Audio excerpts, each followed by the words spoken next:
Cancer अगर हो जाए तो 6 इकसाम के कहवा इस्तेमाल कीजिए। नंबर 1 सना, मक्की और शहद का कहवा इस्तेमाल कीजिए। सना मक्की सुन्नत नबवी है और शहद का अल्लाह कुरान में फरमा रहे हैं। दूसरा जो है गिलोय और शहद का इस्तेमाल कीजिए। हजूर सल्लल्लाहु अलैहि वसल्लम फरमाते हैं मन लाइक लसला सलासु गदवातिन फ़ी कुल्ली शहरिन लम युसिबहु अज़ीमुन मिनल बला।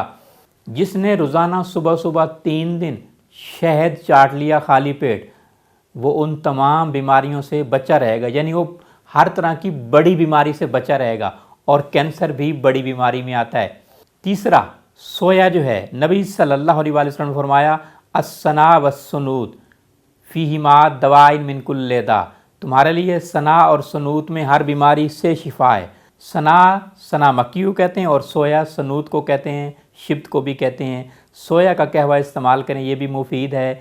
चौथा बबूना टी इस्तेमाल करें। पांचवा जो है लेमन टी इस्तेमाल करें।